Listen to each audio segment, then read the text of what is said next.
Suri.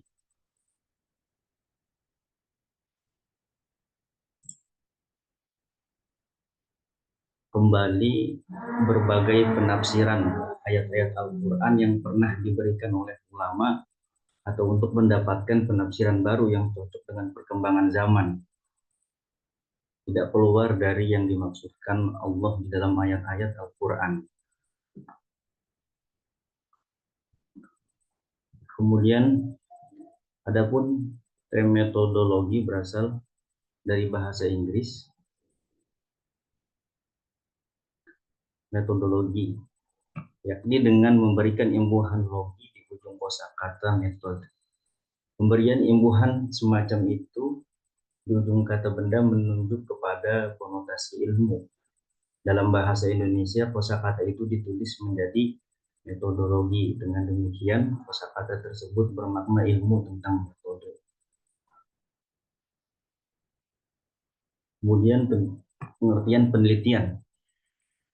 Penelitian berasal dari kata dasar teliti yang secara harfiah berarti cermat, seksama, dan hati-hati. Kata ini biasa disebut dalam bahasa Inggris research dan dalam bahasa Arab al-bahth. Kosakata research atau dalam bahasa Indonesia ditulis riset, berasal dari kata dasar search yang berarti mencari. Kemudian diberi imbuhan re di awalnya yang berarti kembali. Dengan demikian secara harfiah dapat diartikan yaitu mencari kembali. Berdasarkan pemahaman itu, maka kamus bahasa Inggris mendefinisikannya suatu kajian yang detail tentang suatu subjek dengan mengumpulkan dan menganalisa fakta dan informasi serta berusaha mendapatkan pengetahuan dan pemahaman yang baru darinya. Apabila kedua metodologi dan penelitian itu dihubungkan kepada rasa tafsir, maka ungkapan itu menjadi metodologi penelitian tafsir. Berdasarkan pengertian sebagaimana dikemukakan di atas, maka yang dimaksud dengan metodologi penelitian tafsir ialah ilmu yang membahas tentang metode atau seperangkat aturan atau kaidah yang digunakan dalam penelitian tafsir, baik untuk mengetahui penafsiran yang sudah ada maupun untuk menemukan penafsiran baru. Kemudian terkait perbedaan dari metodologi penelitian tafsir dan metodologi penelitian humaniora, saya serahkan kembali kepada moderator.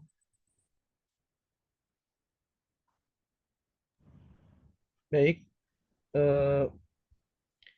kemudian penjelasan selanjutnya akan dibawakan oleh Teh Bilqis. Silahkan kepada Teh Bilqis. Ya, terima kasih atas waktunya.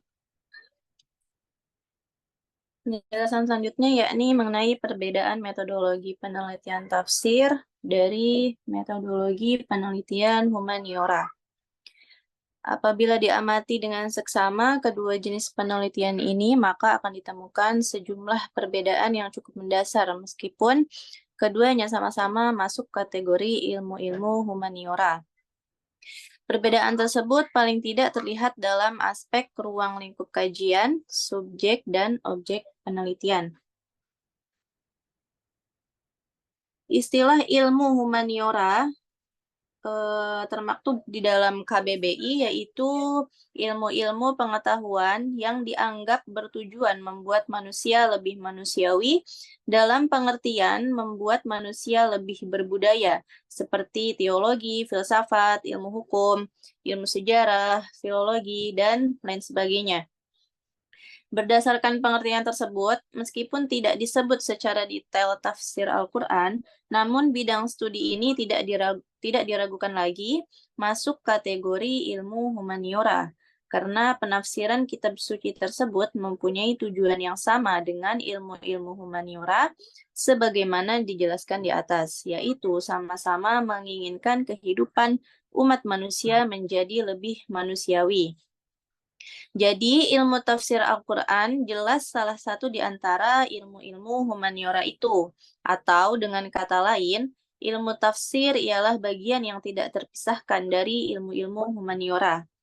Namun, dari sudut ruang lingkup kajian, subjek dan objek penelitian sebagaimana telah disebut, terdapat perbedaan yang cukup signifikan antara keduanya. Yakni ketiga unsur tersebut antara lain, yang pertama adalah ruang lingkup kajian. Yang pertama, ruang lingkup kajian di sini mengacu pada batas wilayah survei. Batasannya sangat tergantung pada subjek dan objek yang diperiksa. Misalnya dalam ilmu filsafat, ruang lingkup kajiannya adalah membahas persoalan-persoalan filsafat. Kemudian ilmu hukum. Segala sesuatu yang berkaitan dengan persoalan hukum dipertimbangkan di sini, baik yang menyangkut individu sebagai individu maupun sebagai anggota masyarakat. Juga tidak mengecualikan persoalan hak asasi manusia. Dan juga contoh-contoh keilmuan yang lain, misalnya studi sastra, juga mempunyai bidang tersendiri, seperti seni bicara, bagaimana mengucapkan kata-kata yang indah tanpa kehilangan makna. Kajian ini tentang bagaimana menyampaikan pidato yang baik dan menyentuh jiwa, bagaimana cara menulis yang menarik, indah, dan menyenangkan untuk dibaca, dan juga masih banyak lagi. Lalu ilmu tafsir itu juga mempunyai bidang kajian tersendiri. Ilmu ini jauh lebih kompleks dari sekedar berurusan dengan seni penafsiran. Kompleksitas permasalahan dalam bidang ilmu ini terutama disebabkan oleh isi kitab suci yang lengkap sekaligus kompleks karena memuat hal-hal yang mempengaruhi kehidupan manusia dari dulu hingga sekarang dan masa depan.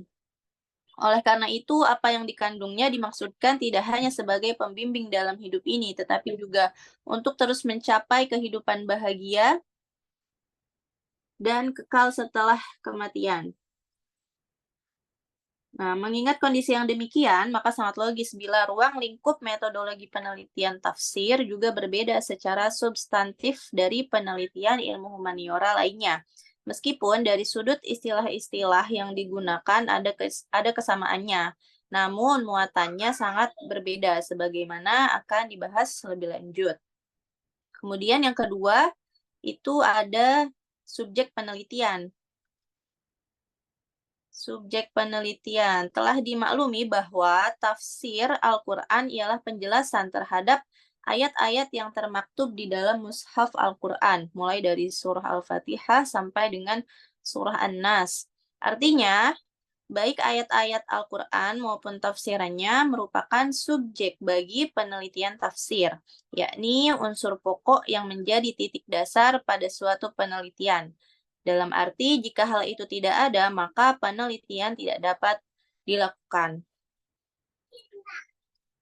Kemudian, berdasarkan pola pikir tersebut, maka jika yang diteliti itu adalah hal-hal ihwal ayat-ayat itu bukan dari sudut keabsahan teksnya, melainkan lebih luas dari itu, seperti posisi kosakata atau kalimat di dalam untayan-untayan ayat Al-Quran, dan pengaruhnya terhadap pemahaman serta penafsiran ayat-ayat Al-Quran tersebut, dan juga sebagainya. Maka penelitian semacam itu tidak lagi dalam ruang lingkup filologi, melainkan telah masuk pada lingkup subjek penelitian tafsir. Kemudian yang ketiga, itu pembahasannya mengenai objek. Ruang lingkupnya mengenai objek penelitian. Kalau tadi subjek penelitian adalah keseluruhan atau totalitas dari suatu penelitian yang menjadi substansinya yang akan diteliti atau ingin dicarikan jawabannya dalam sebuah penelitian. Kalau objek penelitian itu adalah sasaran. Sasaran yang dijadikan target operasional suatu penelitian.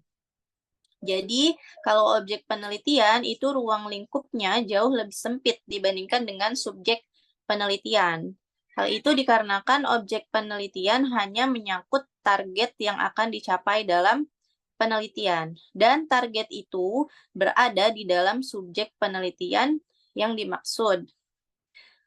Contohnya, di sini contohnya semisal ada tukang rujak ya.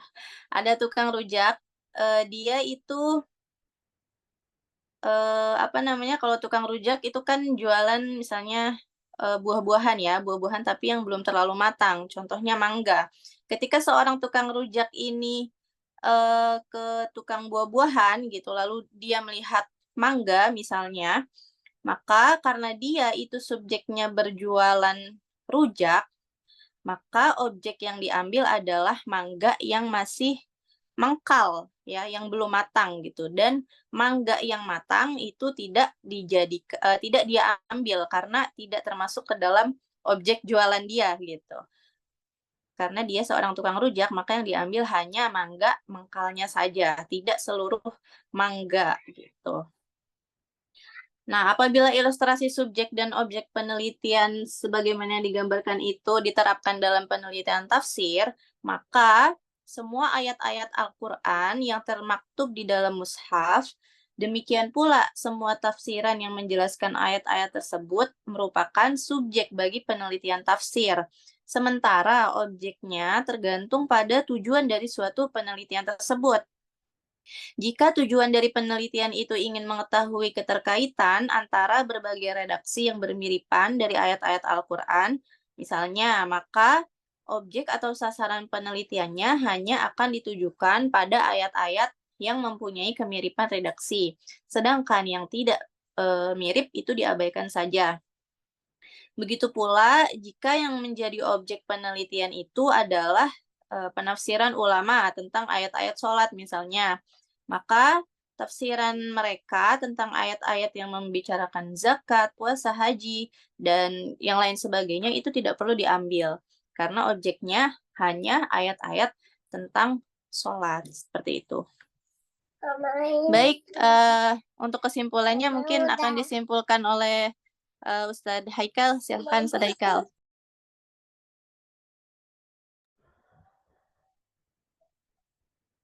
Baik, kepada Ustadz Haikal, silakan untuk menyimpulkan kesimpulan dari makalah yang telah kita buat pada mata kuliah kali ini. Silakan. Ya. Baik, terima kasih saya ucapkan kepada moderator. Untuk kesimpulan pada pertemuan kali ini, ya, yang pertama sekali itu metode penelitian tafsir itu adalah suatu cara yang teratur dan terpikir baik-baik untuk menelusuri kembali berbagai penafsiran ayat Al-Quran yang pernah diberikan oleh ulama atau untuk mendapatkan penafsiran baru yang cocok dengan perkembangan zaman. Tidak keluar dari yang dimaksudkan oleh Allah Subhanahu wa taala dalam ayat-ayat Al-Qur'an. Kemudian, metode penelitian tafsir hampir sama dengan metode-metode ilmiah pada umumnya. Yang membedakannya itu terletak pada objek penelitian, yakni Al-Quran dan kitab-kitab tafsir ulama. Kemudian, metodologi tafsir juga ini merupakan alat dalam upaya untuk menggali pesan-pesan yang terkandung dalam kitab suci Al-Quran. Hasil dari upaya keras dengan menggunakan alat dimaksud terwujud sebagai tafsir, maka konsekuensinya itu kualitas setiap karya tafsir sangat tergantung kepada metodologi yang digunakan dalam melahirkan sebuah karya tafsir. Mungkin hanya itu dari saya kembalikan kepada moderator. Baik, terima kasih kepada kawan-kawan yang telah memberikan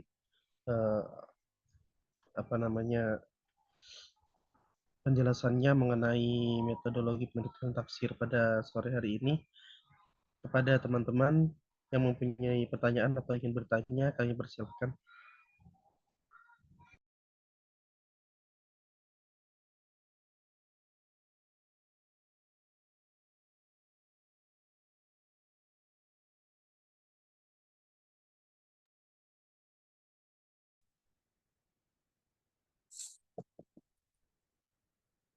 Saya mengawali ya. Baik, silakan Satila. Untuk metode penelitian tafsir itu kita sering mendengar ya. Ya, saya juga sedikit membaca tapi masih belum begitu jelas. Yaitu penelitian Living Quran ya. Ini eh, mungkin bisa menggambarkan lebih jelas mengenai metode Living Quran.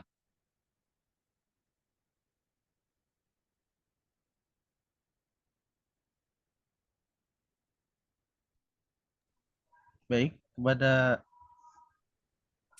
saya Bilkis, Bang Haidar atau Bang Haikal ingin menjawab tentang model penelitian Living Quran.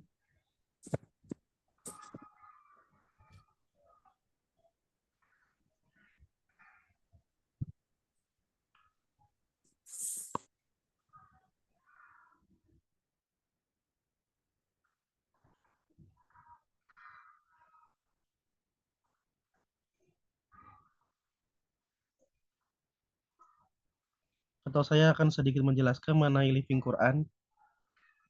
Mengenai Living Quran itu penelitian model tafsir ini yaitu mengenai fenomena tempat Al-Quran hidup pada masyarakat tersebut. Seperti itu.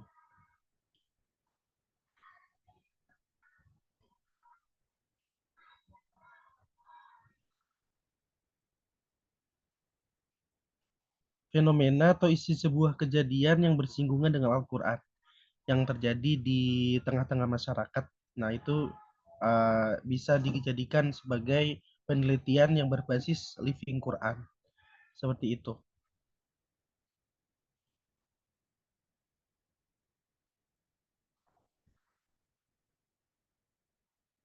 Bisa jadi itu suatu budaya dari masyarakat itu atau apa namanya kebiasaan-kebiasaan yang sudah ada, tradisi seperti itu.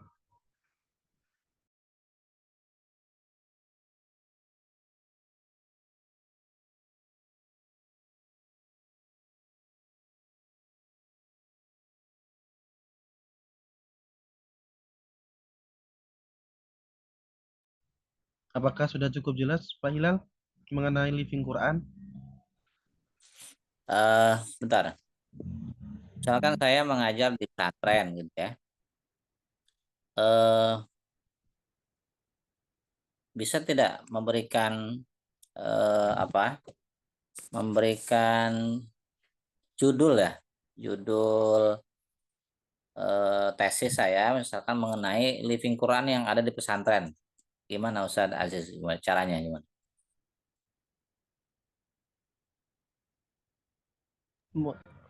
Mengenai judul Living Quran sepertinya sekarang sudah banyak ya. Tapi mengenai apa yang mau diteliti sepertinya itu harus dikonsultasikan kembali kepada apa itu kepada ketua prodi kita seperti itu.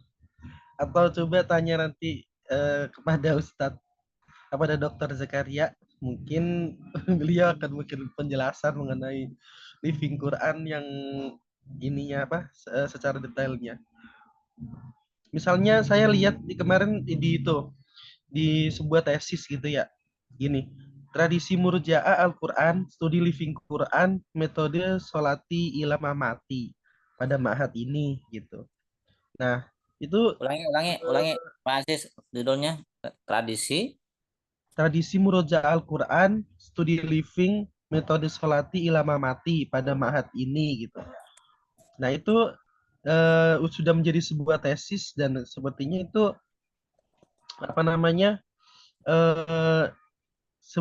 terjadi sebuah pembaruan dalam tesis tersebut sehingga diterima dan diangkat tesisnya itu dan diterima oleh ketua prodinya.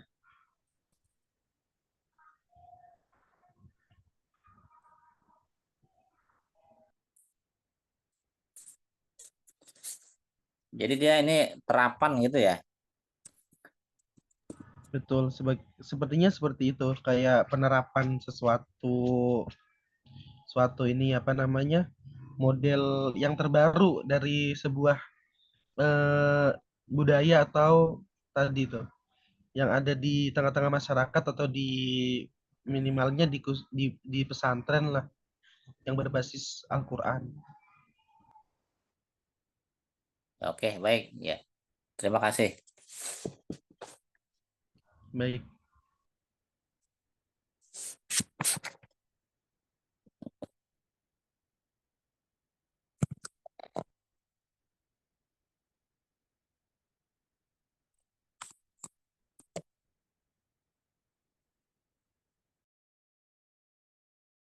Atau mungkin teman-teman ada yang sudah punya judul tesis mengenai Living Quran, sudah merencanakan mungkin, coba dikemukakan.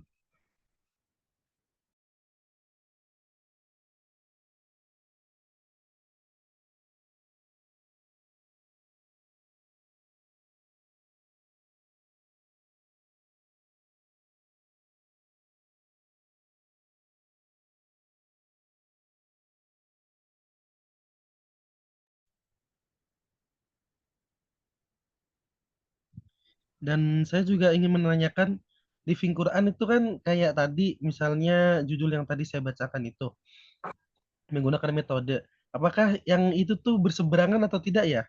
Mengenai jurusan kita tafsir Quran gitu. Kalau metode kan sepertinya itu di ini ya, pendidikan ya. Apakah itu berseberangan nggak Ustadz? Kira-kira.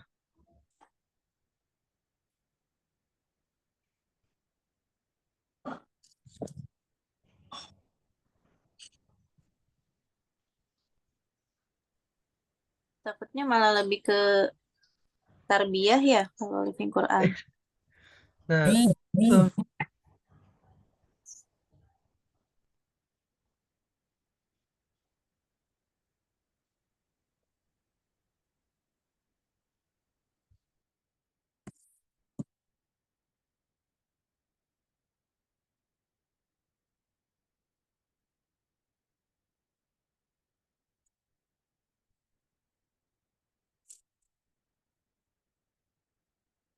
Jadi tidak bisa dipakai oleh kita di IAT ini. Ya, tapi ini buktinya ada, metode yang dipakai itu ada, tapi cuman mungkin di PTIK atau di jurusan kita, fakultas kita, apakah ada kebijakan lain mengenai yang tadi seperti itu. Ini cuma nanya aja. Kalaupun ada ya syukur, berarti dimudahkan dong untuk penelitian Living Quran seperti itu.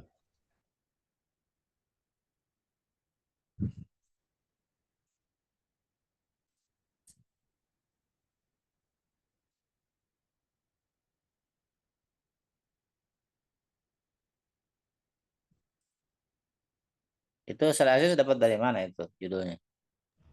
Saya kemarin baca-baca dari repositori IIKI. Mm-mm. Nah, ketika saya mau baca, ternyata ada akunnya, saya nggak bisa membuka lebih luas. Seperti itu saja, hanya bisa membaca judulnya dan abstraknya aja.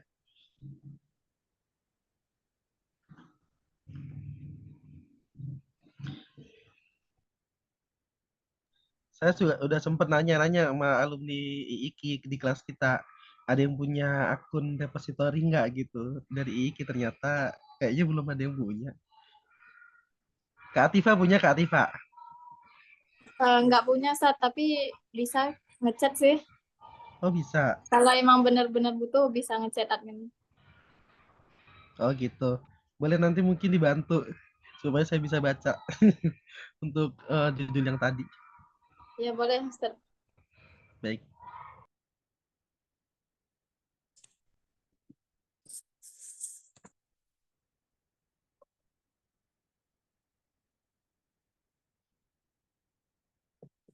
Mungkin ada pertanyaan yang lain dari teman-teman supaya membuka wawasan kita mengenai metodologi penelitian ini karena ini sangat penting ya untuk memulai tesis kita yang belum tahu ini akan kapan dimulainya.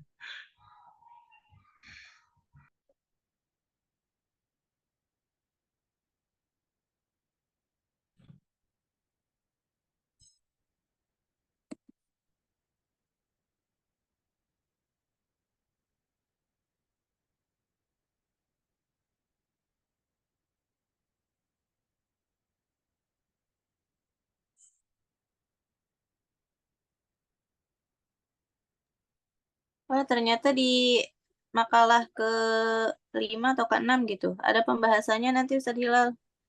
pemakalah Living Quran tuh. Ntar nanti bisa kita kaji lebih dalam sama pematerinya. Nah, iya betul.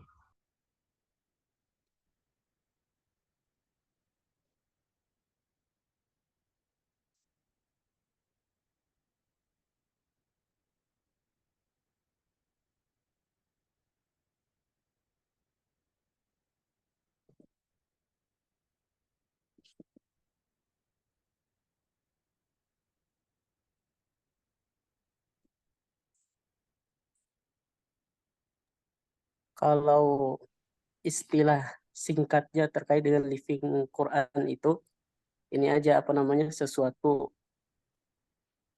apa namanya fenomena atau sebuah kejadian gitu ya yang bersinggungan dengan Al-Quran, yang berkaitan dengan Al-Quran gitu. So singkatnya terkait dengan living Quran.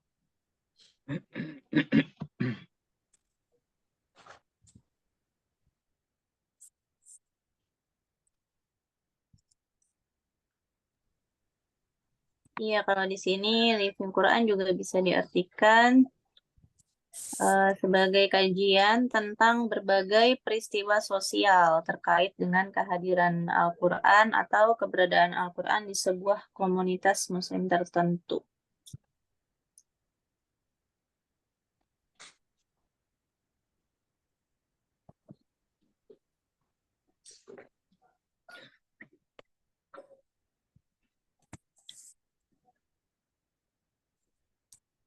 Selain metode Living Quran, ada lagi metode yang lain untuk penelitian tafsir?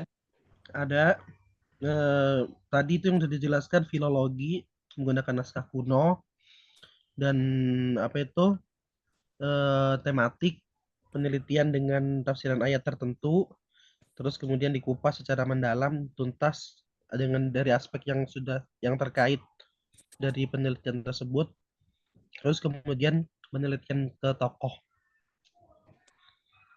misalnya ke syekh siapa yang pengen didatangi untuk penelitian tersebut, seperti itu. Tadi filologi itu apa? Filologi itu ini apa itu namanya penelitian naskah kuno. Naskah kuno. Ya, seperti yang dilakukan oleh sahabat Umar dan Utsman ya. Itu kan beliau yang meneliti Al-Quran tapi tadi mengumpulkannya gitu. Itu termasuk filologi. Soalnya kan beliau naskah kuno yang masih belum rapi jadi satu jadikan satu.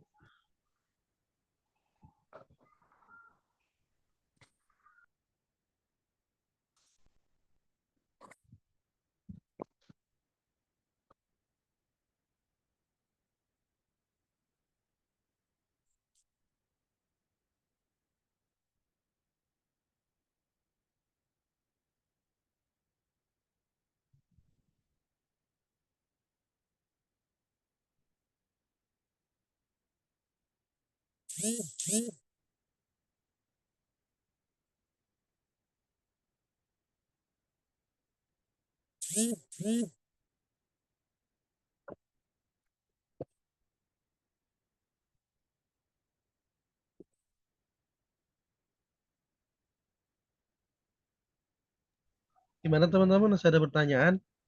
Kalau tidak ada, mungkin bisa kami akhiri presentasi pada sore hari ini. Gimana? Sudah?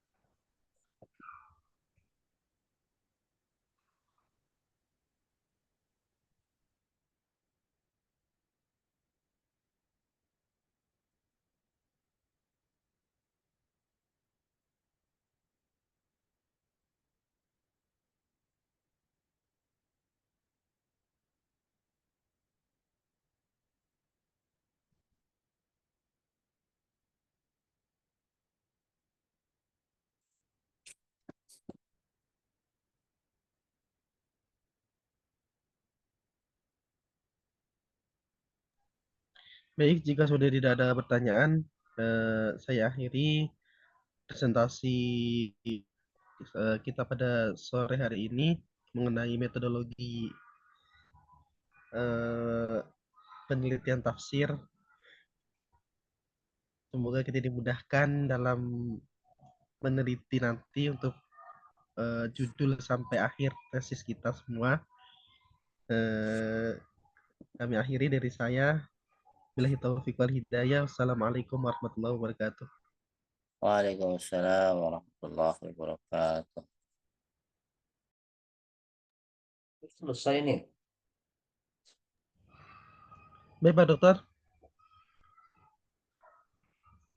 Masih jam setengah 6 pun belum Pak, masih lama lagi. Sepertinya sudah paham sekali dengan metode Biarin saja, penelitian ini. harus aktif, masa masih lama lagi. Silakan lagi siapa yang mau bertanya ini.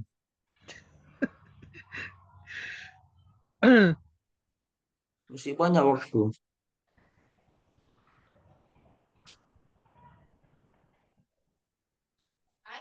Atau saya tawari satu-satu mungkin. Kak Amira mungkin mau bertanya. Biasanya Kak Amira punya segudang pertanyaan. Saya nanti pas ketika sudah injury time saja, sudah mau sekitar 10 menit kan, seperti kontrak awal kita di pertama pertemuan. Saya 10 menit saja hasil menyimpulkan diskusi teman-teman. Oke, diaktifkan lagi nalarnya ya, biar supaya banyak ininya diskusinya. Oke, silakan.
Gimana?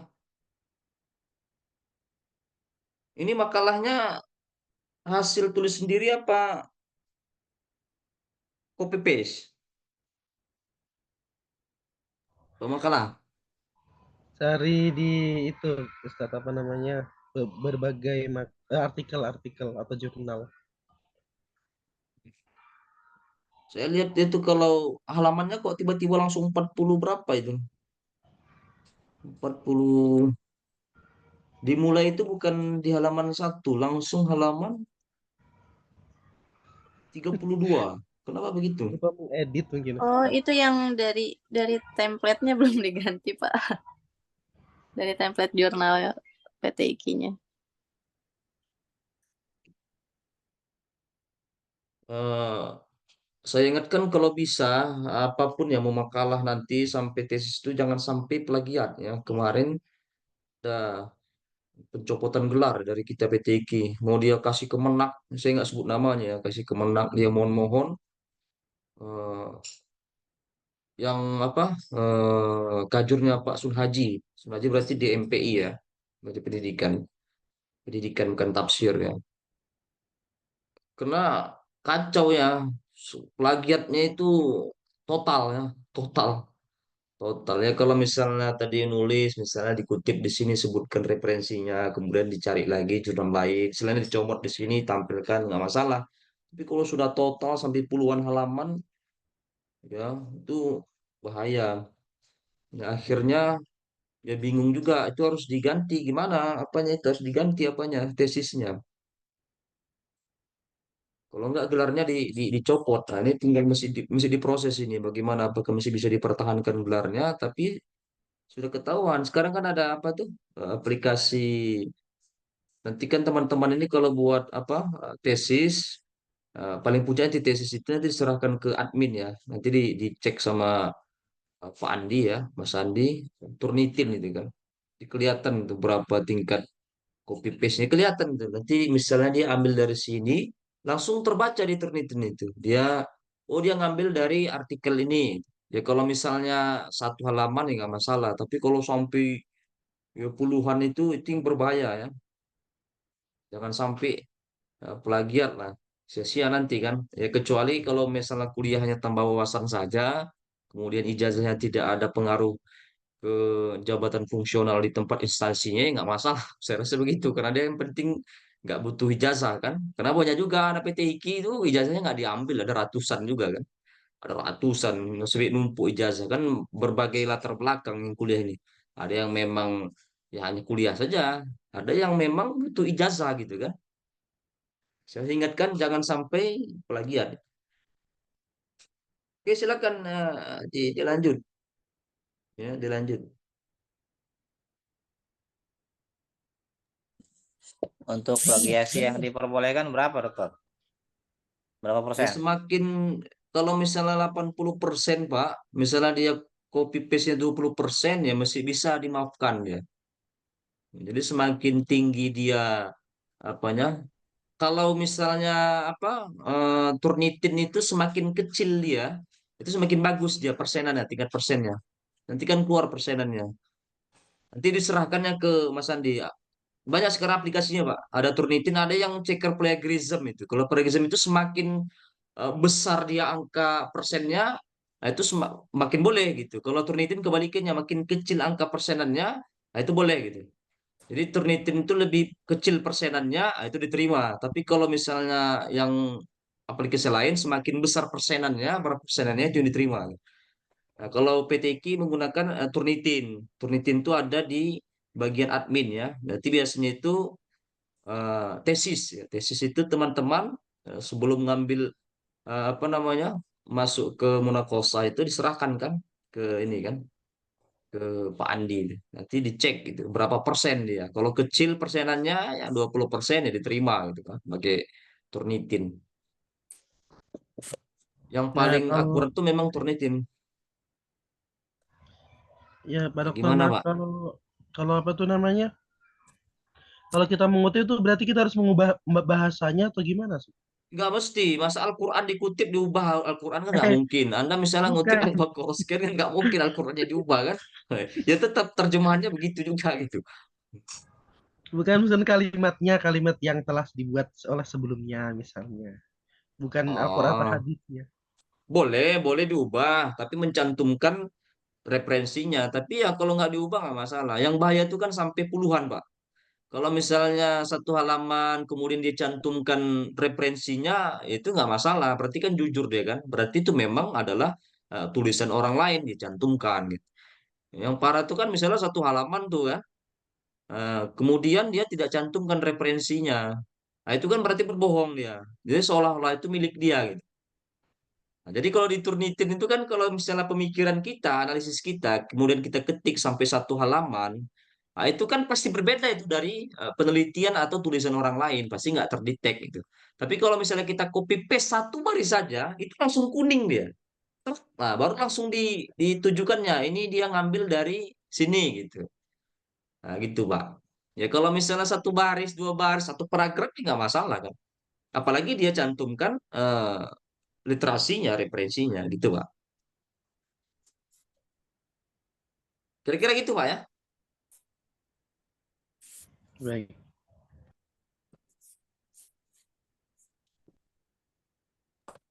Tapi Kalau lagi-lagi nanti misalnya balik ke kebetulan teman-teman sama ya. gimana itu, Dokter? Hah? Kalau misalnya kebetulan sama, gimana itu dokter? Nggak mungkin, Pak. Nggak Nggak mungkin. mungkin ya. Nah, mungkin substansinya sama, tapi bahasanya pasti berbeda.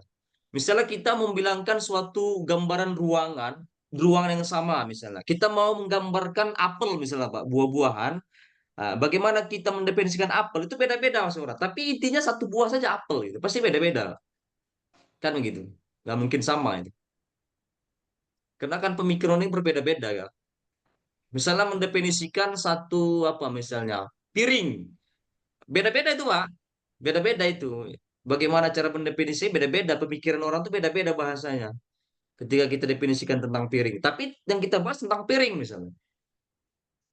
Gitu. Makanya kalau dibilang kebetulan sama, ya sampai saat sini saya belum pernah mendapatkan sama gitu ya. Kalau misalnya satu paragraf pemikiran dia itu pasti beda dengan apa yang ditulis orang meskipun objek penelitian sama gitu. Pasti beda itu. Nggak pernah ketemu gitu, Pak. Kalau misalnya pemikiran dia sama juga sama persis yang sudah ditulis orang sebelumnya, nggak mungkin itu. Pasti berbeda. Meskipun yang dibahas sama.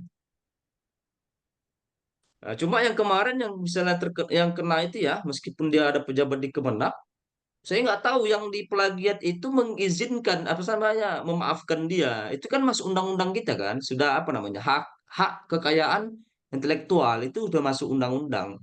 Ya berbagai macam orang ya, kalau dia dibayar dia ikhlaskan, tapi secara etika akademik ya tetap gelar dicopot nih. Ya enaknya misalnya kita punya tulisan di copy paste orang, kemudian kita gugat. Ya bisa aja cair uangnya, apalagi kalau pejabat ini kita peras bisa misalnya 40 juta. Teman saya ada misalnya tesisnya digunakan orang lain, kebetulan dia misalnya misalnya ya banyak uangnya, ya diperas 40 juta daripada nanti penggelaran ini. Begitu. Karena ada undang-undangnya sah, hak kekayaan intelektual dia dilindungi di undang-undang. HKI namanya, ada undang-undangnya. Nah, kemarin saya nggak tahu urusan yang si plagiat si kasih kemenak itu dengan mungkin sudah dibayarnya mungkin orang yang ya masih PTQ juga mungkin sudah dibayarnya mungkin makanya nggak dia kasuskan kan gitu ya berbagai macam orang pokoknya kalau misalnya karya kita diplagiat orang bisa dituntut biasanya kalau nggak dituntut case close kasus ditutup itu kalau dibayar tuh sama si orang si plagiatnya gitu kalau kasih kemenak kan mungkin banyak uang dia kan tinggal dia kasih uang mungkin tutup mulut makanya dimaafkan yang si plagiatnya nah kemarin itu dimaafkan ada videonya dia maafkan si kasih kemenak ini karena memplagiat punya dia saya itu di luar itu kita nggak tahu ya mungkin sudah dibayarnya ya Allah alam kan itu urusan mereka berdua gitu kan kira-kira begitulah Pak pokoknya ada HKI hak kekayaan intelektual dilindungi undang-undang.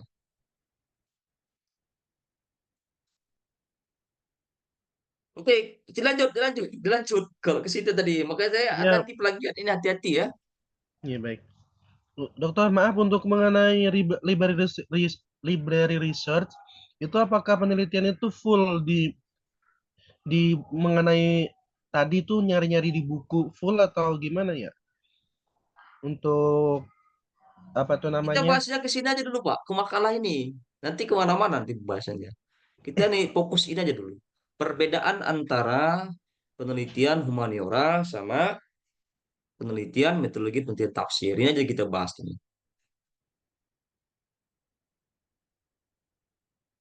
Silakan kalau misalnya ada penelitian, kemudian ditujukan ini maksudnya humaniora apa tafsir, nah, itu juga bisa dibahas kan. Sebenarnya saya nggak usah banyak ngomong ya. Saya ngomongnya di awal pertemuan saja. Kalau sekarang ini soalnya teman-teman saya diskusi gitu. Saya injury time saja ngomongnya. Ya silakan, silakan.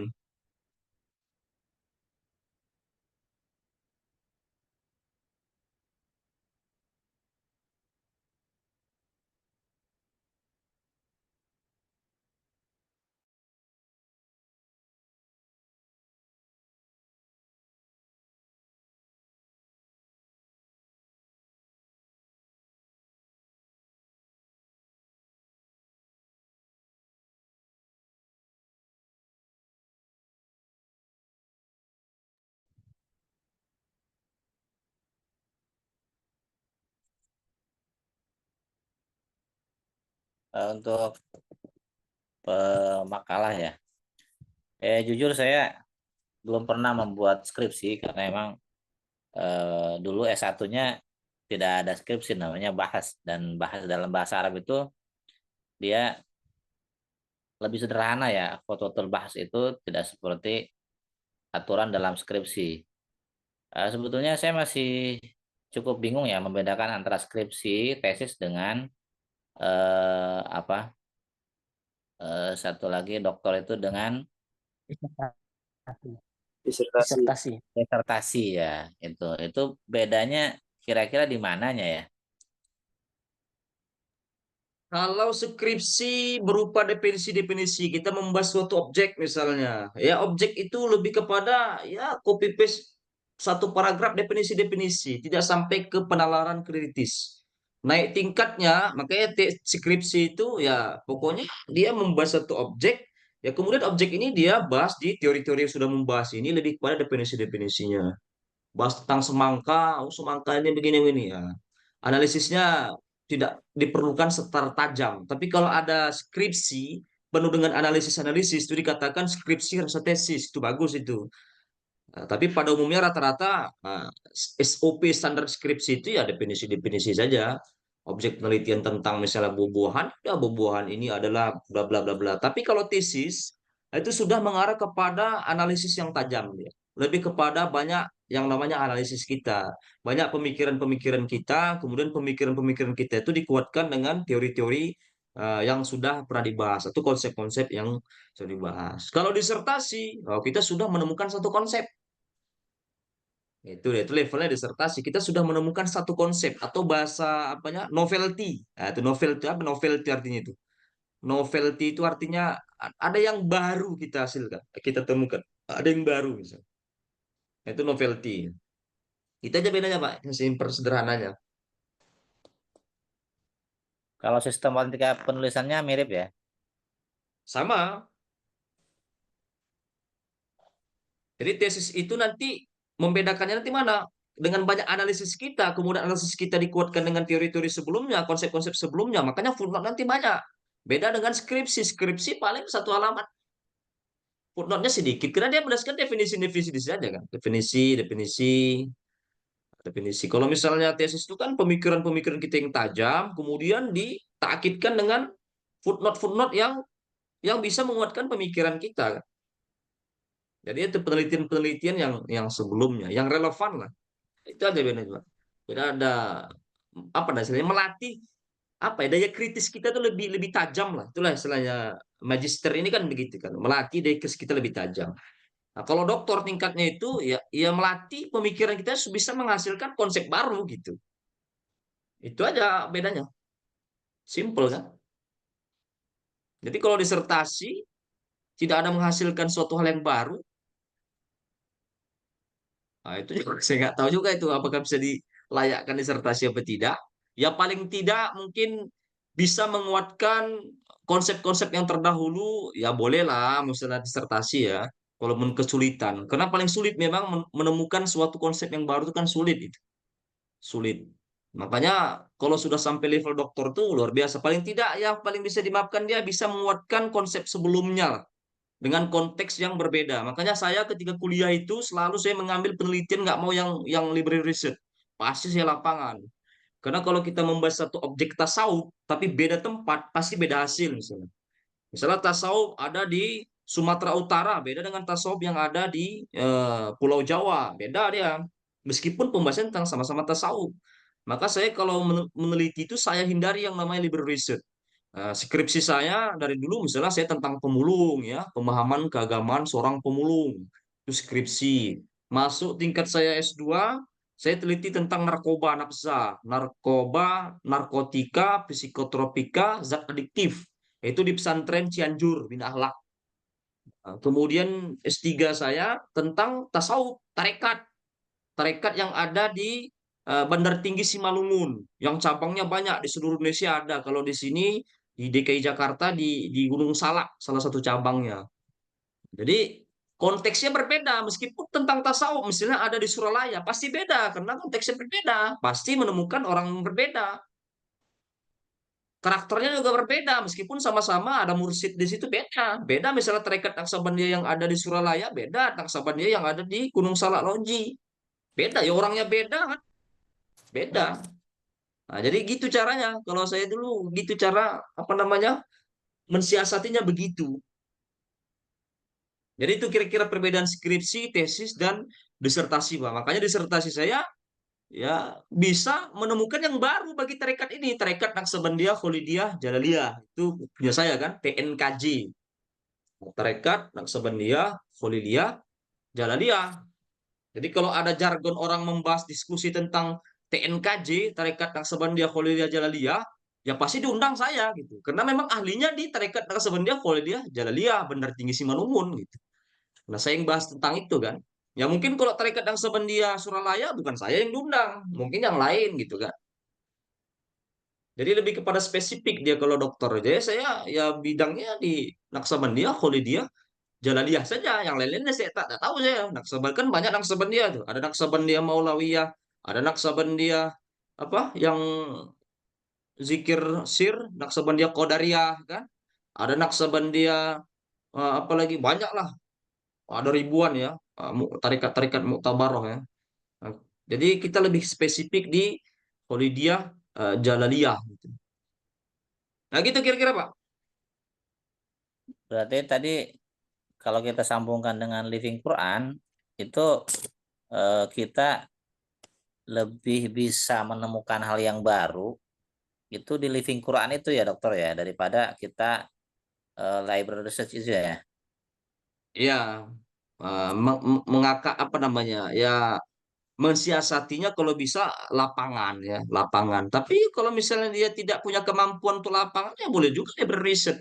Kalau orang libre riset ini kan, ya salah satu memang nggak sebanyak dananya itu di apa ya di lapangan ya. Kalau di lapangan itu pastilah mau nggak mau ya pakai dana lah. Ada kosnya kan, kos penelitian tuh ada lah kan.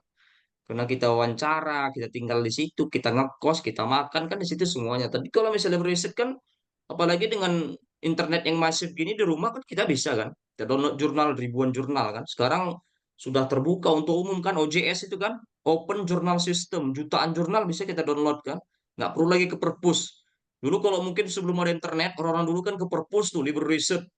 Nah, kalau sekarang kan tinggal duduk di rumah sejam udah bisa kita download jutaan jurnal kan. Udah OJS sekarang kan. Jadi libre riset itu kekuatannya ya, ya itu tadi literasi bacaannya harus kuat. Kalau lapangan itu ya dia menguasai lapangan, itu aja bedanya. Ya terserah ya teman-teman mau pilih mana, mau libre riset, mau lapangan itu ya hak masing-masing kan. Nggak bisa kita apa namanya nggak bisa kita ini kan kita paksakan dia di mana. Ya, silakan mau enaknya di mana gitu. Tapi itu ada resiko untuk plagiasi tinggi itu di library research itu ya. Ya, yang paling tinggi biasanya yang paling gak perlu riset karena kan apa namanya ya, ya dia banyak lebih kepada ya literasi kan, literasi. Meskipun ya lapangan juga ada literasi, tapi kan dia menggambarkan ya. Kalau ada lapangan kan dia menggambarkan, dia pasti menggambarkan bagaimana suasana terjadi di desa itu gambarkan bagaimana kalau ada gunung-gunung digambarkan diceritakan gitu kan kemudian bagaimana di sana suasana desanya bagaimana suasana politik di desa itu kena semua dia itu penelitian itu jadi terkena bagaimana apa namanya budaya masyarakat setempat kenapa jadi seperti itu terkena semua apa namanya local wisdom. Ketika lah misalnya lapangan itu lebih ke local wisdom jadi kita ceritakan tuh bisa 10 halaman Pak hanya untuk mencerita tempat saja nih, tempat doang, itu bisa 10 halaman tuh. Kayak kita lulus novel kan, 10 halaman. Hanya untuk tempat doang itu. Kenapa budayanya seperti begitu, kenapa harus ada sesajen, kenapa mereka itu letakkan apa namanya, buah-buahan, kenapa harus ada jeruk, ada filosofinya, kenapa misalnya berapa, itu semuanya ada gitu. Kenapa meletakkan apa namanya, ada kasimnya, kenapa kasim itu harus patuh, itu ada semuanya. Ada ya, kalau dalam keterikatan ya, ada filosofinya harus kita jelaskan semuanya. Kalau wisdomnya lah. Beda kalau misalnya riset kan. Kalau riset kita gimana itu kan? Ya kita ya buku kan. Lebih pada literasi kan. Dibandingkan kalau yang lapangan kan. Kalau lapangan kan kita ceritakan ya pengalaman kita di lapangan itu kan, apa yang kita lihat kemudian kita tuliskan. Itu kira-kira Pak. Ya, terima kasih. Sangat berguna ini. Mudah-mudahan bisa saya terapkan nih. Penelitian lapangan ya. Tadinya saya mau milih library research itu ya, tapi resikonya ternyata tinggi ya. Ya Tapi paling tidak Pak, kos penelitian itu harus disiapkan Pak. Kalau misalnya penelitian lapangan, nggak mungkin kita wawancara orang kan. Ya, orang kan kesel juga kan. Kita misalnya wawancara, kalau nggak kita kasih apa misalnya, ya ada lah uang makan dia kan. Kan nggak mungkin juga kita panggil orang, kucuk-kucuk tuh udah, habis itu selesai. Mana orang marah kan. Kita tinggal ya jadi harus di apa lah Pak, diperhitungkan lah. Kira-kira kalau lapangan tuh harus siapkan dana juga. Apalagi kalau misalnya kita harus lapangannya kayak saya nih, ke apa sana, saya ke Gunung Salak sana, saya tinggal di sana kan, mengikuti mereka nggak makan apa, nggak makan daging-dagingan karena kan vegetarian orang tarekat itu kasih ikutin kan, wawancara harus kita siapkan lah semuanya, jadi itu kita sendiri yang tahu kan. Ya, kalau misalnya tidak ada budget untuk penelitiannya, ya saran saya lebih riset saja gitu kan, lebih riset kan, nggak mungkin kita makan siang gratis kan di tempat orang kan, nggak mungkin juga, yang dia bukan dapat data malah dapat makian orang nanti pak kan. Kan begitu kira-kira gitu pak ya.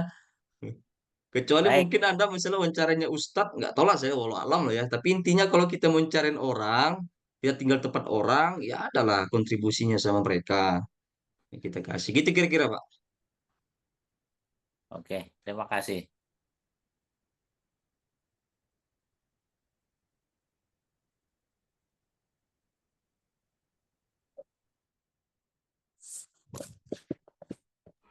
Kalau mau Tadi dapat ada kayak penelitiannya LPDP. LPDP sangat membantu ya. LPDP. Nah, tahu semua lah teman-teman ya. Yang dari negara itu LPDP itu. Itu bisa cair. Ya tergantung nanti Anda buat berapa kos budget penelitiannya, ya cair gitu. Memang ketat dia apanya. Nah, itu lumayan kan. Dapat 100 juta kan lumayan, Pak. Itulah kos politiknya. Itu dibayar negara, lumayan. Apalagi yang masih bujangan 100 juta itu kan, 50 juta biaya penelitian, 50 juta bisa mahar nikah kan. Lumayan cuma-cuma itu kan, selesai S2 bisa ngelamar anak orang nih. Ya tergantung teman-teman lah. Kalau mau pilih dana penelitian ada namanya LPDP.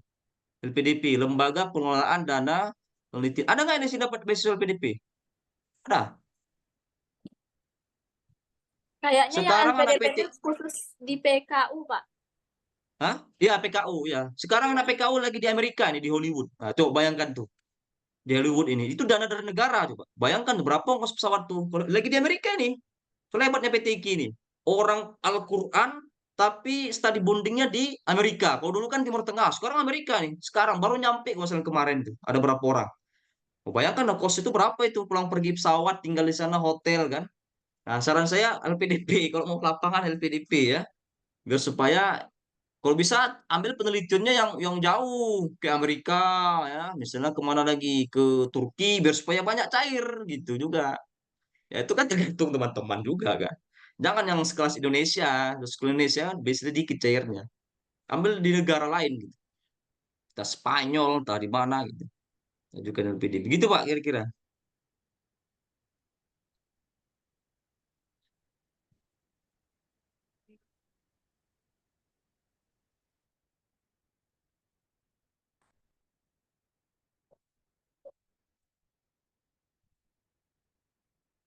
Ya kalau nggak ada lagi ya nggak apa-apa ya.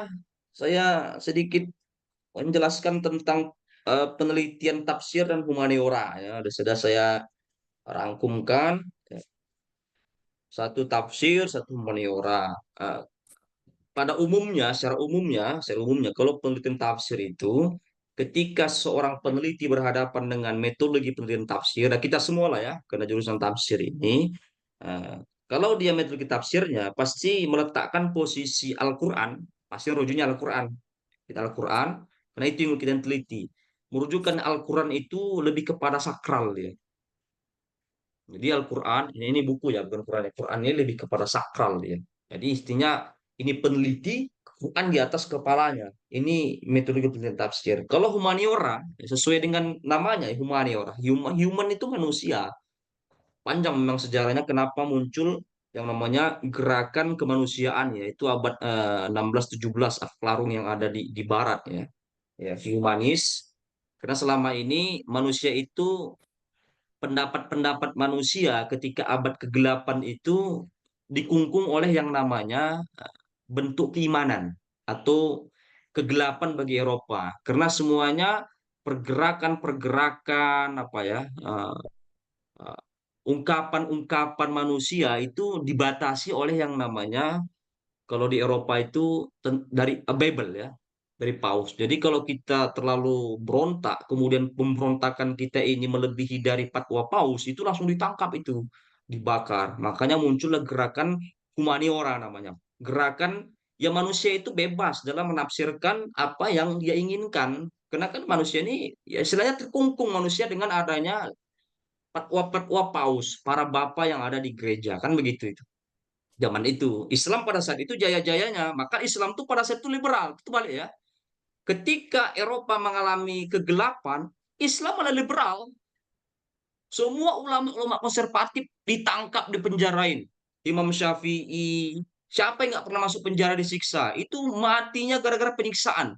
Dari Ibu Abu Hanifah ditangkap sama khalifahnya, ya, disuruh jadi kodi nggak mau. Kemudian Maliki ditangkap, disiksa. Syafi'i ditangkap, disiksa. Kemudian Ahmad bin Hambal ditangkap, disiksa. Islam liberal. Tapi maju Islam pada saat. Jadi abad kejayaan Islam itu maju. Eropa itu dalam keadaan gelap. Nah, kalau sekarang, ini pertanyaan balik kepada kita, apakah Islam masih pada saat zaman itu? Makanya muncul gerakan namanya humanis tadi itu, pengaruh dari Islam sebenarnya. Jadi yang mendidik gerakan humanisme sampai adanya penelitian humaniora itu awalnya dari Islam, tapi dibesarkan di Barat itu. Apakah ini bumerang sama Islam? Ya, ya, ya saya nggak tahu juga, Allah alam lah. Sama kira-kira logika sederhananya, Jokowi itu dididik dari PDIP, ya, dibesarkan PDIP, sekarang dia menyerang PDIP, kira-kira begitu, Pak. Jadi humanis itu awal dari Islam liberal, Islam itu liberal dulu. Sekarang ulama-ulama Islam yang konservatif menyerang, nggak boleh yang namanya hermeneutik. Hermeneutik itu produk dari humaniora, tafsir juga. Karena ya tadi itu humaniora itu menganggap Al-Quran itu bukan, kalau tadi tafsir itu sakral di atasnya, di atas peneliti. Kalau humaniora itu ya ya manusianya. Kalau yang Al-Quran ini profan, apa profan itu lawan dari sakral. Ya Al-Quran itu sama ya, ya kayak kita yang lainnya gitu, nggak ada bedanya. Jadi misalnya ini buku, ya derajatnya buku ini sama dengan Al-Quran. Makanya peneliti humaniora itu menganggap Al-Quran kitab suci itu ya sama dengan buku-buku lainnya, nggak ada wah-wahnya, nggak sakral, biasa saja. Jadi ketika mentafsirkan ya ya sesuai dengan keinginan manusianya gitu. Anggapan mereka begini, ini kan pembuat Al-Quran ini kan Tuhan, kan betul Tuhan. Ketika kita tidak menemukan makna dalam Al-Quran ini, ke sama siapa ditanya? Apa mungkin kita terbang ke Arus, jumpa langsung sama Tuhan, Tuhan ya apa maksudmu gitu. Ketika ini misalnya, ini yang membuat buku ini misalnya Nong Muhajir, ketika kita tidak bisa paham baca buku ini, nah, kita langsung bisa datangi si Nong Muhajir kan, Pak Nong Muhajir, ini apa maksud Bapak? Ke Al-Quran. Ke Al-Quran misalnya, kita nggak tahu misalnya tentang suatu ayat ini. Kemana mau kita tanya? Nah, paling kita terbang ke langit ketujuh, jumpa sama Allah, kita tanya, Allah apa maksudmu ini? Kan nggak mungkin. Nah, makanya lebih kepada ya manusia itu sendiri yang tahu makna dari, apalagi Quran itu kan bahasa ya. Ya bahasa itu adalah produk dari manusia. Makanya lebih menafsirkannya itu lebih kepada kemanusiaannya. Apa istilahnya? Mungkin lebih kepada kontekstualnya, kepada dirinya manusia. Itu beda tafsir apa ya? Tafsir apa namanya? Metodologi tafsir dengan humaniora. Tapi apakah dikatakan humaniora peneliti tafsir juga? Peneliti tafsir juga. Makanya nanti muncul produknya. Ada humaniora, apa? Ada hermeneutik, ya. Kan ditentang nih. Kemudian ada yang namanya strukturalisme, ya. Ada yang namanya nanti dekonstruksi Derrida. Ini tentang semua. Ini produk tafsir. Boleh ke meneliti anak PTQ? Boleh, silahkan. Nah, itu makanya kita belajar, boleh. Boleh pilih mana dia mau menggunakan metode tafsirnya, apa menggunakan humaniora. Tafsir itu produk humaniora. Silakan. Tentu memiliki kelebihan dan kekurangan. Ya mungkin di tafsir ada kelebihannya. Kelebihannya mungkin bisa apa ya? Kelebihannya ketika tafsir kita menggunakan Al-Quran itu sebagai apa namanya, di atas kita, ya mungkin lebih menambah keimanan, tapi mungkin tidak memunculkan suatu hal yang baru mungkin. Tapi kalau kemanusiaan, ya lebih dia melihat konteks ke depannya. Nah, kira-kira begitu ya. Kira-kira begitu. Ya tergantung, ada kelebihan, ada kekurangannya. Eh, Keimanan mungkin ditambah di sini, tapi tidak ada suatu hal yang baru. Kalau yang tafsir misalnya, kalau humaniora, mungkin iman berkikis berkurang, tapi ada mendapatkan suatu hal yang baru. Itu kira-kira gitu, Pak. Gambaran ininya ya, apa namanya, gambaran umumnya. Kemudian apalagi misalnya tafsir misalnya lebih kepada tekstual. Jadi penelitian tafsir lebih kepada tekstual, rujuknya kepada Al-Quran, lebih dari tekstual. Jadi ayat dalam Al-Quran itu dibahas, kemudian ketika dibahas ini orang-orang membahas misalnya menggunakan metode tafsir, mereka pasti tidak melupakan namanya isnad, pasti melihat ulama-ulama yang terdahulu. Mereka tidak berani keluar dari fatwa-fatwa ulama-ulama yang terdahulu, nggak berani, karena kalau misalnya keluar dari fatwa-fatwa ulama terdahulu bisa kualat kan, ujung-ujungnya masuk neraka kan begitu.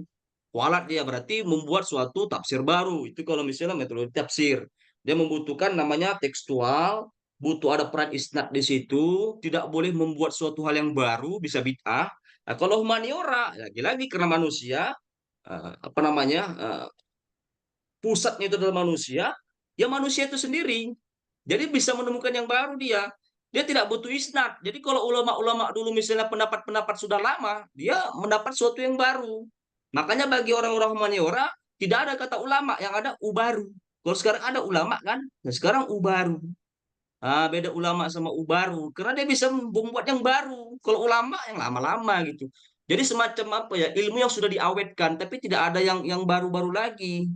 Ya begitu-begitu saja. Jadi kalau ulama dulu misalnya mengatakan A, ya begitu. Tapi kalau humaniora, ya kan, dia lebih mungkin berani mengambil lebih jauh. Meskipun kalau dalam agama, bahaya nanti. Tergantung teman-teman mau pilih yang mana. Tetap ada kelebihan, ada kekurangannya. Ya, kemudian bagaimana dia isnad tidak melanggar yang namanya isnad ya. Nah, literasinya berjangka. Kenapa berjangka? Dia melihat misalnya penelitian-penelitian yang berjangka ya. Nah, berjangka, tentatif sifatnya, ketika misalnya tidak bisa dibuktikan ya kebenarannya, mereka asingkan itu literasi-literasinya. Mereka melihat misalnya penelitian-penelitian yang 10 tahun belakangan. Jadi kalau 20 tahun kebelakangan mereka tidak pakai lagi. Nah, beda kalau penelitian tafsir kan, sampai ulama-ulama yang ketemu sama Rasul itu yang diyakini kan begitu kan. Jadi ada istilahnya. Jadi kalau misalnya meneliti suatu kebenaran Al-Quran, ya cari ulama yang semasa dengan Rasul, kemudian tabiin, tabiin. Kalau mereka ini enggak. Jadi penelitian-penelitian yang enggak relevan 10 tahun yang belakangan tidak. Jadi buat yang baru-baru. Nah, ini kalau humaniora tadi. Nah, yang terakhir ya poinnya. Yang satu misalnya sifatnya salvation history ya, tentang kisah-kisah dalam Al-Qur'an. Nah, kalau humaniora sifatnya what has happened, apa yang terjadi pada saat itu. Maksudnya bagaimana? Salvation history ini cerita-cerita yang ada dalam Al-Qur'an, yang ada dalam tafsir itu lebih kepada memuja atau mensuperherokan sesuatu. Gimana? Gimana bahasanya? Ya memuja ya. Sifatnya itu seolah-olah apa yang terjadi dalam Al-Quran itu sedikit pun tidak ada boleh celah yang namanya kesalahan. Selalu benar semuanya. Atau istilah kalau dibuat Rasul itu maksum ya. Nah, misalnya cerita tentang apa ya? Ya banyak lah cerita-cerita ya. Nggak boleh sedikit pun tidak ada celah-celah misalnya. Nah, kalau ada sedikit celah kesalahan, itu dibantah sama misalnya penelitian tafsir. Nggak boleh.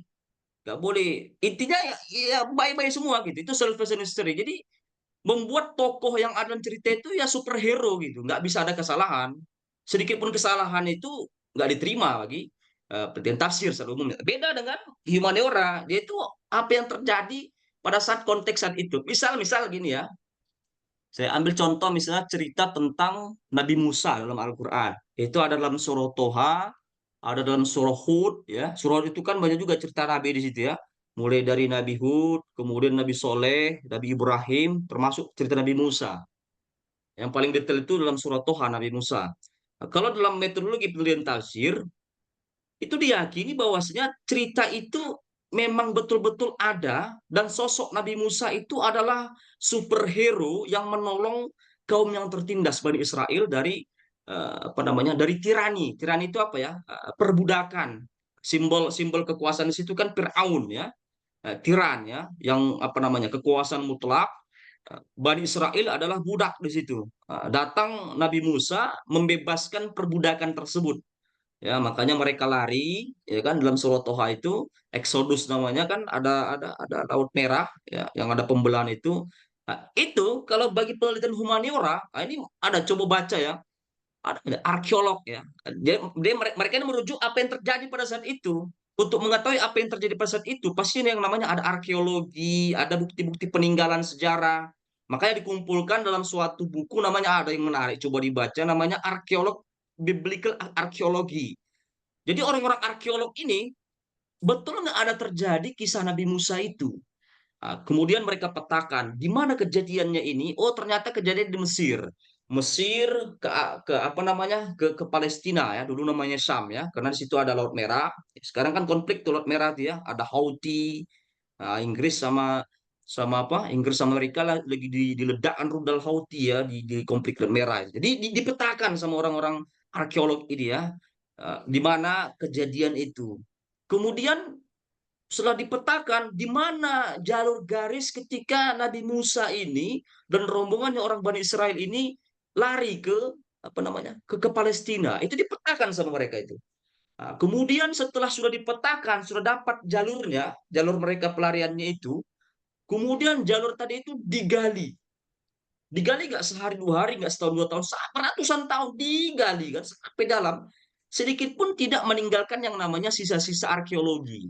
Paling tidak dengan jumlah yang sangat besar Nabi Musa itu, paling tidak kan mereka ini kan larinya kan pada saat itu kan tidak ada yang namanya Grab ya, tidak ada namanya Gojek ya, tidak ada namanya Traveloka kan, tidak ada pesawat kan, pasti kan mereka jalan kaki ya kan, atau menungangin unta.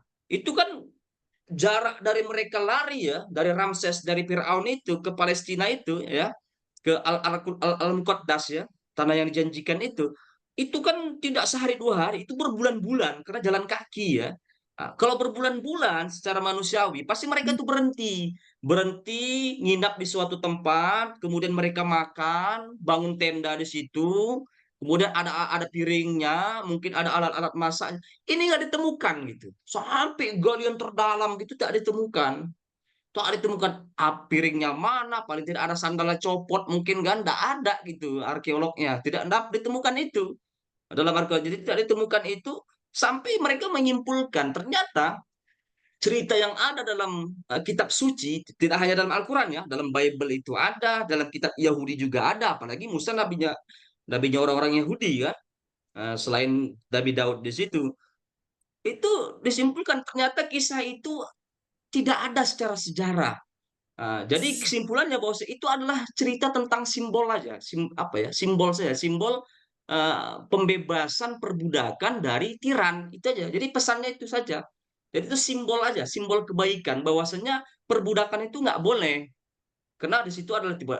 Jadi sejak itu nggak ada, cerita itu nggak ada, tapi ada pesan di situ, pesan moral, lebih kepada pesan moral etika, bahwasanya tidak boleh yang namanya ada perbudakan.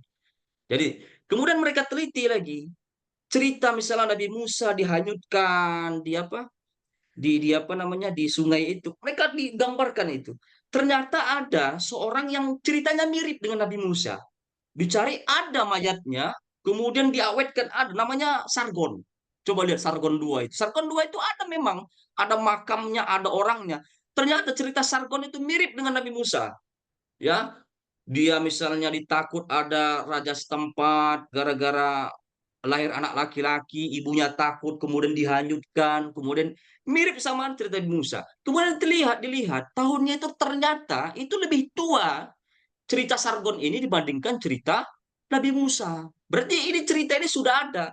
Jadi kesimpulan orang-orang arkeolog ini, saking cintanya orang-orang ahli kitab ini ya kepada sosok Nabi, seolah-olah dibuatlah cerita yang ada Sargon itu dibuat dengan Nabi Musa. Tapi kalau Sargonnya itu ada, makamnya ada, coba di googling saja, makamnya ada, rajanya ada, rakyatnya ada, peninggalan arkeolognya ada gitu.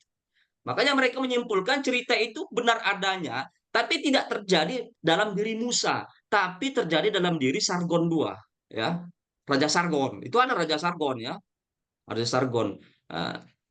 Cuma yang ada dalam pesannya ialah pesan moral. Jadi Sejarah itu tidak ada dalam bagi Nabi Musa, yang ada pesan moral saja. Itu kira-kira kalau orang humaniora. Jadi mereka ini lebih kepada apa yang terjadi pada saat itu. Kalau terjadi pada saat itu mereka katakan ada gitu. Kalau nggak terjadi ya nggak ada. Nah, itu lebih kepada orang humaniora dalam mentafsirkan. Misal lagi, contoh satu misalnya, misal lagi tentang eh, Sunan Tirmizi. Kalau kita mau mengetahui Rasulullah itu lihat kepada Sunan Tirmizi misalnya. Sunan Tirmizi ya, apa namanya itu? Dalail Nubuwah ya, tanda-tanda kenabian ya. Itu kan saya ada bukunya itu. Itu kan bisa dihitung ya. Jenggotnya ini, saya punya jenggot ini nggak tahu berapa jumlah jenggot saya ini. Itu bisa tahu tuh jenggot Nabi Muhammad itu berapa itu ya. Berapa lembar itu, berapa putihnya rambutnya itu. Itu kan luar biasa itu. Jadi ceritanya itu memang luar biasa. Bagus memang. Itu menunjukkan pesan begitu cintanya lah para sahabat mungkin sama Nabi. Tapi bagi orang-orang humaniora, humaniora, apa betul? Itu perlu diselidiki lagi itu. Bagaimana bisa menghitung rambut berapa putihnya gitu kan? Berapa jenggotnya, lagi kider, begitu coba. Nah, misal lagi, jadi itu bagi orang humaniora ya. Tentu ada kelebihan kekurangan. Misalnya lagi tentang apa? Tentang sirah nabawi misalnya, sirah nabawi. Lagi-lagi tafsir menggunakan isnad, kalau humaniora menggunakan penelitian-penelitian yang dia memang jelas ada sumber yang pasti yang itu terjadi. Misalnya tentang apa? Sirah nabawi ya. Nah, jadi kalau kita mempelajari tentang Rasul ya, seorang interpreter Al-Qur'an ya. Karena kan Al-Qur'an itu kan interpreternya Rasulullah ya. Kalau kita mempelajari ini, pasti kita mempelajari orang yang paling dekat sama Rasul yang harus menulis sejarahnya supaya akurat. Ternyata kita dapatkan bukunya yang paling dekat dengan Rasulullah itu, yang menulis sejarahnya itu ialah Ibnu Ishaq. Ibnu Ishaq ini masuk tabiin apa tabiin? Saya lupa. Kalau nggak salah tabiin ya atau tabiin Ibnu Ishaq. Karena sahabat sendiri tidak menulis sejarah yang tertulis. Ya, Ibnu Ishaq, siapa ada orang Mesir di sini? Yang S1-nya di Mesir. Ibnu Ishaq ini tabiin apa tabiin? Ibnu Ishaq itu tabiin apa tabiin? Periode ketiga atau periode kedua? Periode satu sahabat, periode kedua tabiin, periode ketiga tabiin. Ya kita buatlah mungkin tabiin ya. Tabiin kan tidak pernah jumpa sama Rasulullah ya, atau tabiin lah. Yang jumpa kan langsung sahabat ya. Eh, itu kita lihat usianya berapa, apalagi dikenal Jazirah Arab itu memang dia literasi itu tidak mau, mereka lebih kepada hafalan. Ya. Jazirah Arab itu terbukti lebih kepada hafalan, lebih kepada hafalan. Jadi untuk menulis itu mereka tidak mau apa namanya kurang literasinya atau literat lah ya, literasinya itu tidak banyak ya. Bahkan ketika tawanan Badar itu ditangkap oleh Rasulullah itu kan yang pertama dituliskan Rasulullah itu mengajarkan anak-anak orang Islam ya bagaimana baca tulis ya. Nah, itu kan membuktikan bahwasanya memang kurang yang namanya literasi. Nah, ternyata buku Ibnu Ishaq itu kan dibakar setelah peristiwa bangsa Mongol menyerang Daulah Abbasiyah. Jadi Sirah Nabawi yang sampai ke tangan kita itu lagi bukan buku Ibnu Ishaq. Karena sudah dibakar itu ketika peristiwa perang antara Cina, Mongol dengan Abbasiyah yang ada di Irak ya, habis semuanya dibakar. Ternyata diselamatkan buku-buku Ibnu Ishaq ini oleh muridnya langsung, Ibnu Hisham. Nah, buku Ibnu Hisham inilah sekarang yang digunakan sampai ke tangan kita, diajarkan di pesantren-pesantren. Jadi Ibnu Hisham. Jadi di atas Ibnu Hisham tidak ada lagi buku sejarah itu. Yang paling akurat itu adalah Ibnu Hisham. Ya Ibnu Hisham. Coba kita bayangkan ya, Ibnu Hisham itu berarti kan Ibnu Ishaq aja 100 tahun setelah Rasulullah lahir, apalagi Ibnu Ishaq. Kita taruhlah 100 tahun.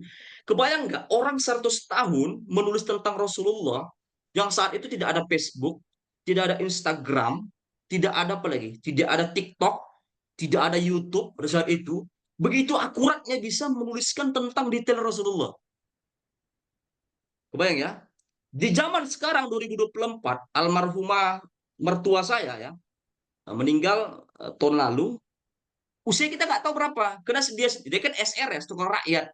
Orang zaman sekarang yang sudah ada YouTube, sudah TikTok, masih ada orang-orang yang usia 70 tahun nggak tahu berapa usianya, Pak. Di Dukcapil juga bingung gitu.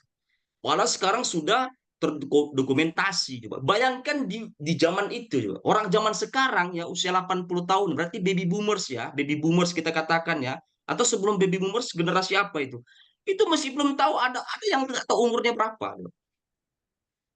Konon di 100 tahun setelah wafatnya Rasulullah, pada saat itu tidak ada TikTok, tidak ada YouTube, tidak ada Facebook. Kalau begitu akuratnya menggambarkan Rasulullah. Nah, ini kan pertanyaan besar. Nah, itu bagi orang-orang humaniora. Tapi bagi orang tafsir itu, oh itu kecintaan sahabat kepada Rasulullah. Ya sah-sah saja. Kan bagus mengajarkan begitu cintanya kita kepada sahabat. Begitulah cintanya para sahabat ini kepada Rasulullah. Tapi kalau orang humaniora nggak langsung percaya, nggak mungkin lah jenggot Rasulullah 100, nggak mungkin. Ya nggak langsung percaya mereka. Jadi mereka katakan kalau terjadi, terjadi. Kalau enggak. Dasarnya mereka itu arkeolog. Nah, gitu kira-kira gambaran penelitian humaniora sama tafsir. Silakan teman-teman mau pilih yang mana, mau pilih humaniora silakan, mau pilih yang tafsir silakan, tidak ada paksaan dia. Nah, itu kira-kira gitu. Sampai sini ada yang mau dipertanyakan atau ditutup? Silakan.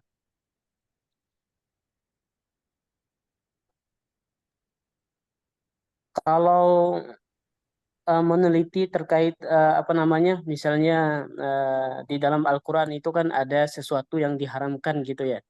Contohnya Al-Quran mengharamkan babi gitu. Kita Hmm. meneliti di kenapa babi itu diharamkan gitu. Apakah ada sesuatu gitu dengan babi gitu? Itu masuknya kemana dokter? Ya bisa dua-duanya, bisa yang terjadi what SCA, bisa ke tafsir, bisa meniora, tergantung Anda saja mau pilih yang mana. Gitu. Mungkin kalau Anda ke manusia lebih kepada penelitian humaniora, lebih apa ya? Lebih menduankan sisi manusianya. Mungkin kalau sisi manusia lihat kesehatan, lihat kedokterannya, secara kedokterannya bagaimana. Nanti kan bisa dibuktikan, oh ternyata tidak ada sinkronisasinya antara haram dengan kesehatan. Nanti mungkin ada simpulkan ternyata makan babi itu ya terserah kayak gimana gitu. Nah, itu kalau humaniora. Tapi kalau penelitian tafsir, ya bisa juga kan dari dasar kesehatan bisa juga diteliti kan. Tapi kalau bisa usahakan penelitian tafsir, meneliti secara kesehatan, ambil yang langsung orang kesehatan yang otoritatif di bidang kesehatan. Jangan orang merujuk pada orang tafsir lagi gitu. Sementara orang tafsir ini tidak tahu dunia medis. Gimana kita bisa dipertanggungjawabkan gitu. Apa dasar misalnya seorang mufasir mengatakan babi ini haram? Ya kalau ditanyakan kepada mufasir-mufasir yang terdahulu, ya tetap haram, Pak. Dari zaman Nabi Muhammad itu tetap haram kan. Sebelum Nabi Muhammad belum langsung mengharamkan kan. Nah, perlahan-perlahan ya, perlahan-perlahan akhirnya diharamkan. Sama kayak khamar kan. Dulu boleh khamar itu meminum, akhirnya akhirnya lambat laun diharamkan gitu. Ya, silakan mau diteliti. Kenapa dikatakan itu haram? Silakan sebutkan sejarahnya kenapa. Apa yang mengandung dalam babi itu? Apakah memang diharamkan karena ada penyakit di situ kan gitu.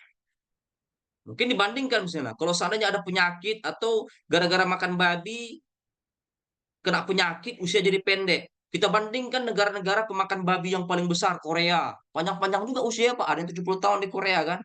Amerika juga makan babi misalnya. Kok bisa panjang-panjang juga usianya. Coba dibandingkan begitu dia. Rasional itu loh ke kita orang akademik itu.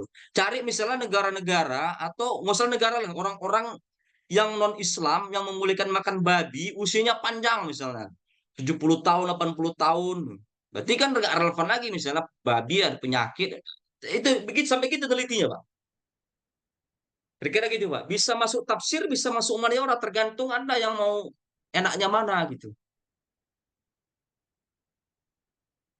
itu kira-kira jelas Pak ya. Ya jelas dokter.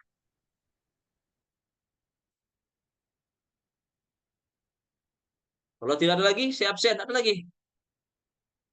Itulah kesimpulan penelitian humaniora dan apa dan penelitian tafsir ya. Dua-duanya bagus ya. Tentunya ada kelebihan, ada kekurangannya. Penelitian tafsir juga bagus, penelitian humaniora juga bagus.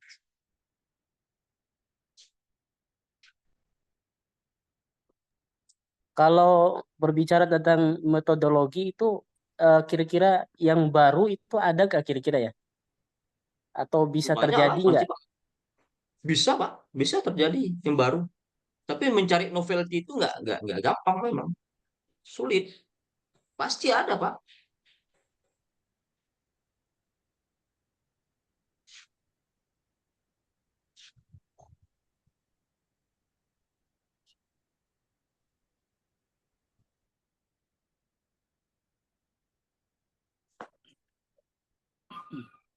Penemuan terbaru misalnya, contoh ya, penemuan terbaru dalam dunia tasawuf.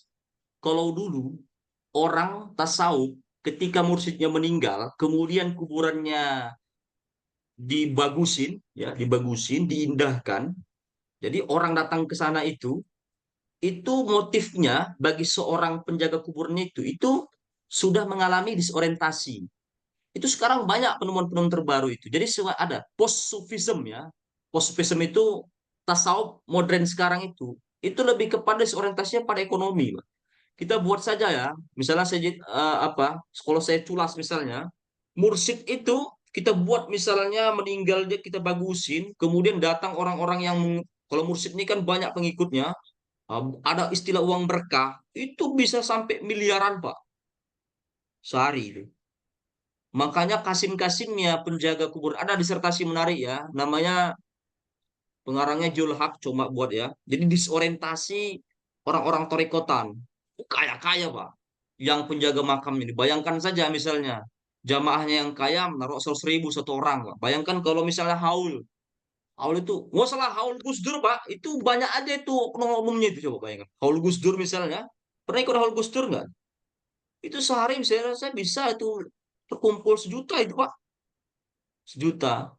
Bisa sejuta, lebih ratusan juta itu. Kalau Gus Dur. Jadi ada disorientasi sekarang ya. Disorientasi. Meskipun tetap ada juga yang bagus gitu. Tapi itu adalah fenomena. Itu penemuan barunya, Pak. Jadi penemuan baru itu post-sufism itu disorientasi bukan spiritual lagi, tapi motifnya lebih kepada motif ekonomi.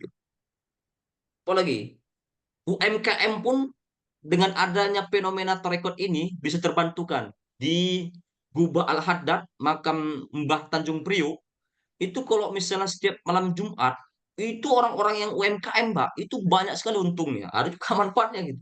Jadi orang mati bisa membuat rezeki orang bisa banyak. Nah, kita mati belum tentu juga kita bisa ngasih orang rezeki banyak. Jangan-jangan kita mati, orang pun lewat kebun kita kan takut kan. Nah ini kalau misalnya mereka yang wali-wali ini mati, itu UMKM di dekat jualan di kuburannya itu sejahtera, Pak.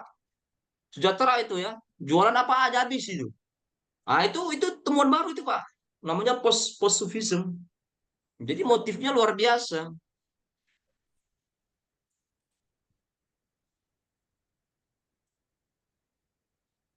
Abdi khairullah maku ada. Bukan ini ya. 1F, Pak. 2F. Fajar Putra, ada Fajar Putra. Fajar Putra ada. Hadir, Pak. Nggak ada ya. Hadir, Pak. Bilang hadir, Pak. Biar kelihatan. Biar ini. Fajar Sahrija ada. Hadir, Pak. Oke. Fitria Bilqis Hidayat. Makalah ya. Hadir, Pak. Tolong didokumentasi ya. Dibutuhkan ya. Ketua kelas. Haidar Ali. Hadir, Pak. Haikal Khalilullah. Hadir, Dokter. Hidaluddin. Hadir. Gani Maulana. Hadir, Gani hadir, Pak. Hisham. Muhammad Hisham. Hadir, Ustaz. Ini yang buat apa? Sirah Nabawi nih, Hisham. Tanya sama Bapak ini, Pak. Rahmat Jumawi Alwi. Hadir, Pak. Hadir. Alwi Sahrul Anas. Hadir, Dokter. Amirah Husna. Ada? Tidak ada. Waliur Rahman. Hadir, Pak. Waliur Rahman hadir. Alwi Ibnu Sima. Hadir, Ustaz Alwi. Ada? Hadir. Hadir, Alwi. Atifa Kamila Fahria. Hadir, Pak. Khalilah Nur Fajria. Tidak ada ya. Muhammad Abdul Aziz. Hadir, Dokter. Muhammad Jihad Al-Hamasa. Hadir, Ustaz. Mujahid Fitra. Hadir, Ustaz. Rapiola nih ketua kelas nih. Ketua kelas Hadir, Ustaz. hadir. Hadir. Sudah didokumentasi ya. Sudah. Oke, terima kasih. Assalamualaikum warahmatullahi wabarakatuh. Waalaikumsalam. Waalaikumsalam warahmatullahi wabarakatuh.